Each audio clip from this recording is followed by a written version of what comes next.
Você conhece Francisco Aires? Essa é uma cidade com 656 quilômetros quadrados e pouco mais de 4 mil habitantes. Somos vizinhos de Amarante, de Floriano, e estamos localizados a pouco mais de 200 quilômetros da capital do Piauí, Teresina. É aqui onde cada rua, cada tradição, cada rosto conta um pedaço da nossa história. Então vamos comigo desvendar um pouco de como essa cidade floresceu e se tornou esse município que conhecemos hoje.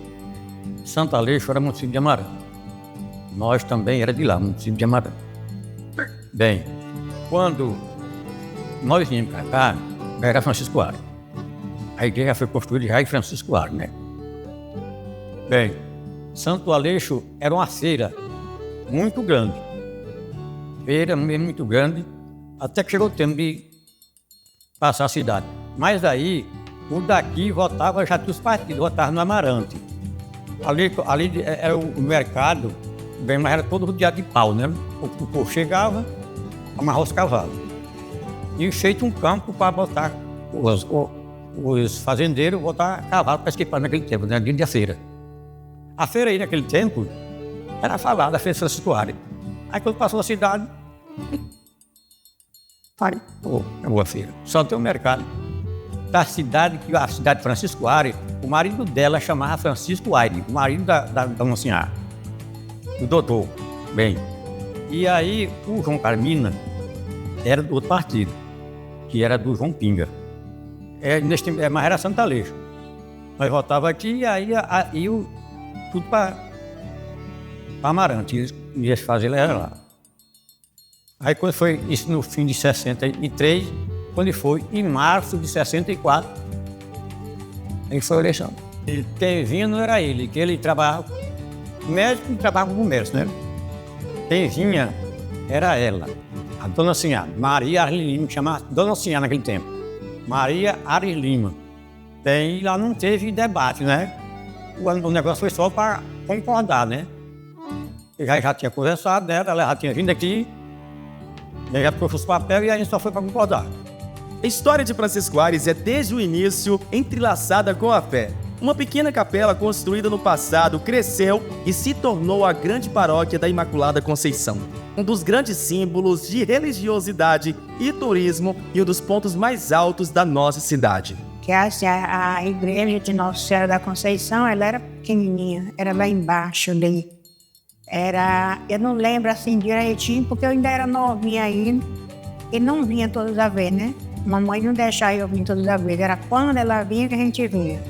Porque quando passou a igreja ali, pequenininha, era difícil a gente vir, morar no interior, tinha aquela dificuldade da gente vir, mas eu ainda lembro muito bem da igreja que era ali embaixo, Nossa Senhora da Conceição. E o festejo de Nossa Senhora da Conceição não tinha data certa, era final de semana. Dá um final de semana em setembro, aí já marcava uma festa, né? Os festejos, mas não era como agora, que é tudo organizado, tudo tem o seu tempo, tudo tem o seu dia, não era assim. Há 25 anos, né, de legionária, e de ministra, parece que já é uns 8 anos, eu sou ministra, graças a Deus, e gosto muito da missão, né? Às vezes a gente cai assim nos errozinhos, mas errar é humano, né? A gente tem que enfrentar e seguir em frente. De Deus, a minha alma tem sede de Deus. A igreja era bem aqui na praça, onde hoje é a praça, é onde era a igreja. Pequenininha, não era grande a igreja. Aí depois porque subiram para cá, fizeram aqui, mas ela era embaixo. Não lembro bem direitinho assim, esclarecidamente, porque é aquele dizer, criança é criança, né? Eu tinha 7 anos, ainda estava ainda novinha, pequenininha, não prestava atenção direito, né? Mas eu lembro muito bem que era ali. Porque naquele tempo ali só tinha mais gente no dia da última missa. Que é sempre a última missa caía dia de domingo. Hoje não, hoje cai no dia da padroeira, né? Seja a semana, seja aquele dia que seja. Mas naquele tempo era só dia de domingo. Aí aquelas pessoas que vinham do interior, que vinham de cavalo, que vinham não era como hoje, vinha de pé. Aí tinha mais gente na missa no domingo, mas no festejo mesmo, na novena, eu não conhecia assim que estivesse igual a hoje. Teve mais gente, veio mais gente para a cidade, e aí foi só aumentando, né? E hoje está grande, posso dizer. Quando a gente vê uma coisa multiplicar, aumentar, a gente fica feliz, né? Porque teve uma época aqui, depois que já está aqui, teve uma época que se tivesse chovendo, se não desse certo, ninguém vinha, né? Não tinha aquele compromisso sério. Às vezes tinha até um compromisso, não, mas hoje eu não posso ir, não vem. E hoje não, graças a Deus que tá os compromissos e não é que não falte, que faltar também, eu acho que não é, a gente vai dizer que tá tudo bem, tudo bom, né? Mas a gente tem mais compromisso. Porque aqui, quando ela tá fechando, ela é só em casa, né? E quando a gente está aqui, a gente tem que ir. Quando o filho chega na casa do pai, tem que ir direto ao pai, né? Se ele estiver doente, você vai e volta sem ver, não, a gente vai lá onde ele tá, né? Meu jeito é ele aqui. Ele tá me esperando. Em todos os momentos que nós chegar ali na porta, nós temos que vir aqui. Nós viemos fechados para fazer uma coisa, não, mas eu tenho que ir primeiro. Com a sua emancipação, Francisco Aires expandiu a sua diversidade de fé. Surgiram novas ramificações religiosas aqui dentro do município, como a primeira igreja evangélica, a Igreja Batista, seguida da Assembleia de Deus. Aí ele veio um pastor de Floriano, aí procurou uma casa aqui para celebrar um culto, aí ele achou a casa, o terreiro de Gessi, lá depois do mercado, para esse pastor celebrar um culto. Aí o Agostinho Marco estava lá. Aí lá ele já comprou a Bíblia, aí chegou no Buriti Grande e ele começou pregando o evangelho com o povo, os filhos dele se converteram. Aí depois foi eu mais meu esposo, nós se convertemos no Val Divino. Aí ficou aquela turmazinha com Eduardo também, aquela turma de 12 pessoas. Mas, para quem estava lá, a casa dele, os cultos eram celebrados na casa dele. Nós celebrávamos domingo à tarde, na casa dele. Aí depois eles pensaram em fazer um templozinho lá para realizar os cultos. Aí veio outro pastor de Floriano, aí ele disse, rapaz, é bom você ir para a cidade, fazer uma igreja lá na cidade, um templo lá na cidade. Aí foi isso que fizeram, vieram para cá, esse velhinho aqui, Marro Edmundo, e outro velhinho que tem lá, que tinha lá também nessa época, o senhor Cornélio. Aí vieram e realizaram esse sonho, levantaram esse templo, e aí com isso ele foi crescendo e foi aumentando as famílias. Aí na época eu tinha 3 filhos, pastor Francisco, e tinha o Pedro, que é pastor em Brasília, e tinha o Evaldo, que estava com 6 meses de nascido. E nós aceitamos Cristo, aí fiquemos caminhando para lá. E aí depois a família foi crescendo, aí isso está com 56 anos, que eu sou evangélico. Nós somos evangélicos. Aí criei minha família todinha debaixo da direção do Senhor. Hoje em dia nós somos 39 pessoas da família, todos evangélicos. Aí quando é um dia, eu estava no sindicato. Aí eu juntei um rapaz pregar lá na frente do mercado. Aí eu saí, aí quando ele terminou, ele perguntou, quem é quieto aqui? Digo eu, sou eu. Você é crente de qual igreja? Eu digo, sou crente da Igreja Batista. Eles têm muita igreja da Assembleia de Deus aqui. Aí ele disse, rapaz, eu queria que você me ajeitasse aqui numa casa para me ficar, porque eu cheguei hoje da Assembleia de Deus e não tenho onde ficar.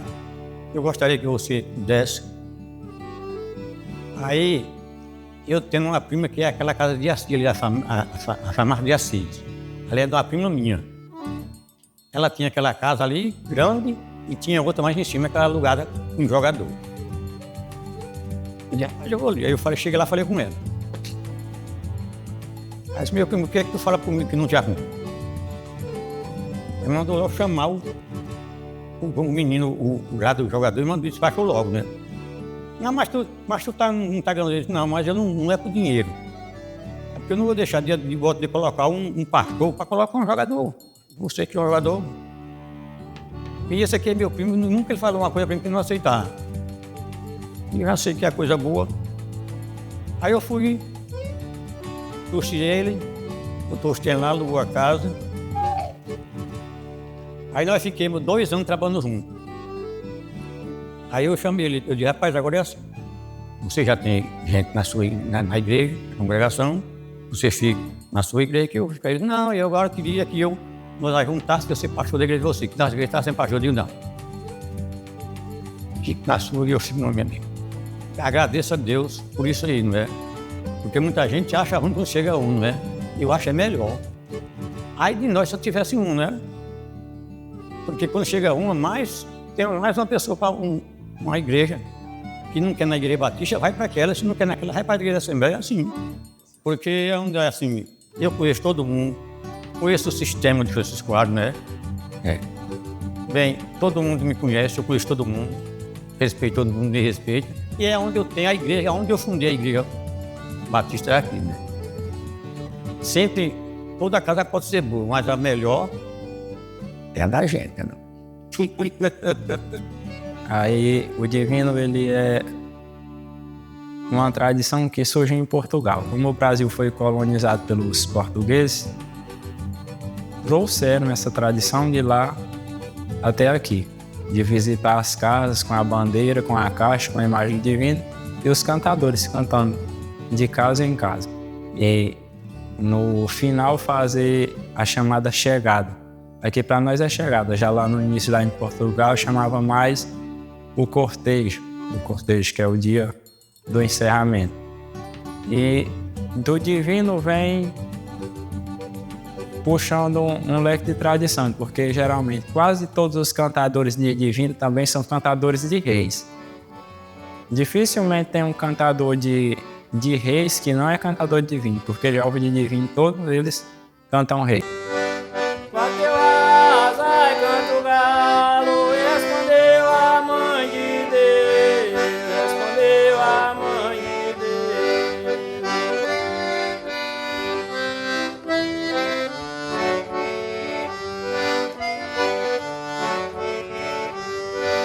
Pelos anjos anunciando, Deus menino, Deus nasceu, Deus menino, Deus nasceu. A primeira prática cultural foi a do divino, porque o divino ele se estende já de muitos anos, já antes mesmo de Francisco Aires, no antigo Santo Aleixo, principalmente nas comunidades rurais, que aqui era o município de Amarante. E o primeiro divino que os mais velhos contam que passava era o de Amarante, já no final dos anos de 1800 para 1900. Aí, aqui na região, o primeiro divino que teve é o divino que chamou o divino da Casa Nova, no caso a imagem da Casa Nova, que chegou em 1905 e ainda perdura essa tradição até hoje com a mesma imagem, essa imagem é centenária. E daí foi propagando a devoção. Não foi feita peregrinação só com o divino de Amarante, que foi o primeiro que passava. Depois veio esse, em 1905, o da Casa Nova, que perdura a tradição, perdura até hoje a tradição. Depois veio o divino da comunidade Bucândida, que tudo isso é, como se diz, é uma tradição religiosa. As duas primeiras igrejas da região de Francisco Aires foi a da localidade Casa Nova e da localidade Bucândidas, que eram ambas municípios de Amarante. E todas elas tinham essa tradição. Cada uma tinha o seu divino. Aí eles faziam uma peregrinação, com a diferença do divino. O divino é durante o dia e o rezado durante a noite. O divino canta no interior das moradias, dentro de casa. E o reis é no pé da porta, com as pessoas dormindo para acordar pela cantoria do reis. Fez 10 anos que eu faço essa tradição, todos os anos, na festa de Santo Reis. Peregrinar nas casas durante 3 dias, tem a novena antes da peregrinação e no último dia é feito a chegada, a novena, tem os caretas, tem a burrinha, tem o boi, que são elementos que compõem essa tradição. Cada ano, assim eu me surpreendo, no dia da festa, porque geralmente vem pessoas de outras cidades, de outros interiores, de outros interiores que não são municípios daqui de Francisco Aires e como de outras cidades também. E é uma festa muito bonita, a festa de Santo Reis. Hoje, a festa que está tendo assim, seguida direto, ano após ano, aqui de Santo Reis é essa.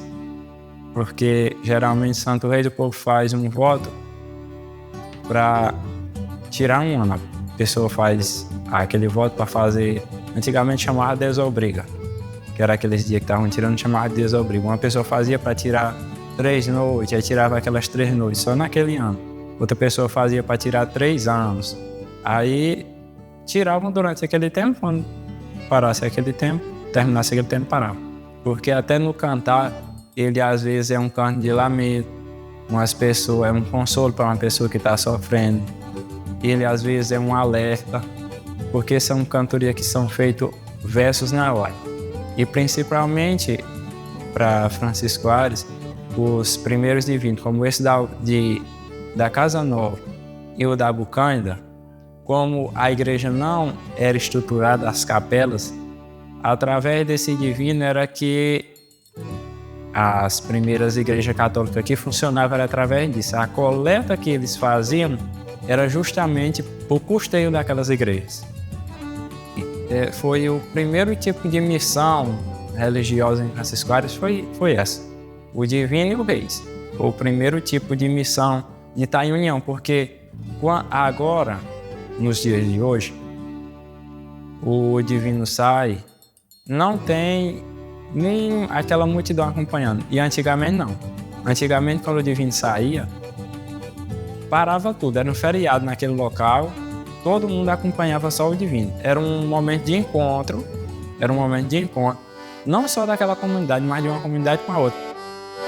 Santo Reis é milagroso, é um pai compadecido, é um pai compadecido.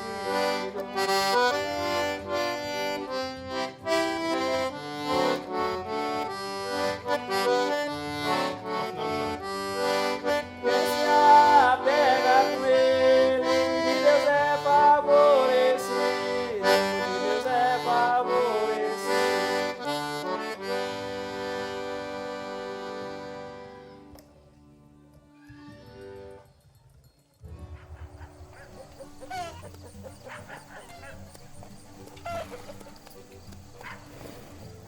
Esse é o Morro de Cândida. Além de ser um espaço de contemplação de um pôr do sol deslumbrante, também carrega consigo uma história muito particular. O seu nome é dado em homenagem a uma mulher de fé profundo. Se eu conhecia a tia Cândida, que era tia da minha mãe. E aí a gente conheceu ela, a cruz já existia essa cruz lá, né? Ela enfeitava ela de uns papéis luminosos, que de longe a gente via a cruz lá, né? Aí todo 3 de maio, ela ia lá pra cima e levava nós para rezar com elas. Dia 3 de maio, que era o dia da Santa Cruz, né? Que festeja Santa Cruz. Aí começou o nosso conhecimento, se interessar também, que a gente ia para lá também para lazer, brincar. Nós era vários primos aqui, e nós subia para lá, trazia umas cucas lá da roça, e para lá nós ia brincar. A gente chama as cucas que era de coco, né? De coco. Aí os pais da gente traziam, a gente ia para a roça com eles, trazia para ir brincar lá.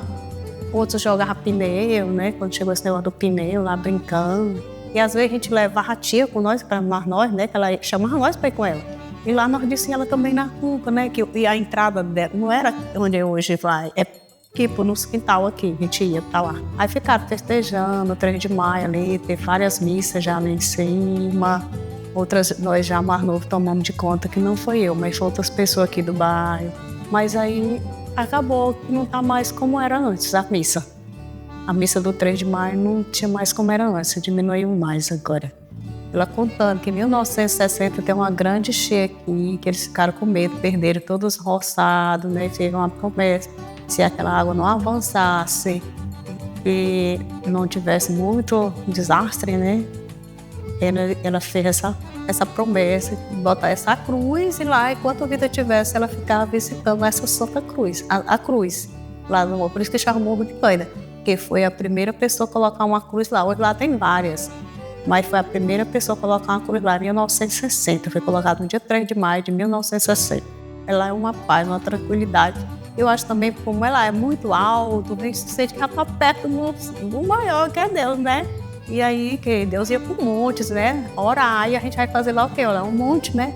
Orar a Deus, buscar força, né? Foi em 1960. Teve essa grande enchente no Rio Canindé e estava em risco de alagar o antigo povoado que era Santo Aleixo. Como o antigo Santo Aleixo estava em risco de ser alagado com essa enchente, a Cândida faz esse voto de colocar a cruz aqui em cima do morro. No caso, era uma promessa que Cândida fez para que a enchente cessasse. Era. Aí, com isso, que veio a ter aqui o nome Morro de Cândida. A cruz primitiva é essa daqui, que foi colocada em 1960 com o cumprimento da promessa de Cândida. É chamada a Cruz de Cândida.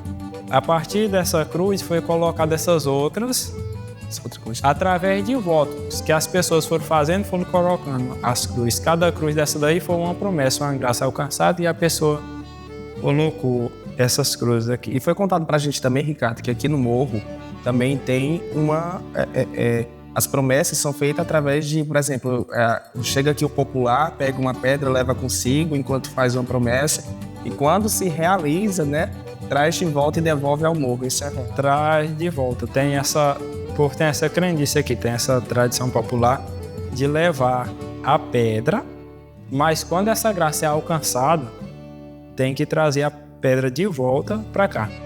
E a gente aí tem a pedra assim, tem umas pedrinhas brancas, né? A gente faz o pedido, a gente cata as pedrinhas, faz o pedido, e aí a gente guardar, quando ele lá voltar, deixar as pedrinhas lá de novo. A gente pede assim, as pedrinhas, a gente faz aquela promessa de se acontecer aquilo que a gente quer que aconteça, que se acontecer, aí a gente vai devolver. Mesmo que a gente faz um pedido, às vezes de ficar de saúde, às vezes a gente ficar de filho mesmo, sabe? Francisco Aires, assim como muitas cidades do estado do Piauí, nasceu a partir de uma fazenda. Essa era a chamada Estrada Real, a estrada que ligava municípios como Amarante a Oeiras, antiga capital do estado do Piauí. A partir desse trânsito das pessoas que passavam por aqui, aquela pequena comunidade Santo Aleixo foi mostrando a sua importância econômica para a região e para o estado do Piauí. Essa é Francisco Aires, uma cidade que honra suas raízes e abraça o futuro. Este é um município muito acolhedor, com cada airense que é parte fundamental da escrita dessa história que continua sendo contada. Agradecemos por acompanhar essa jornada e até a próxima.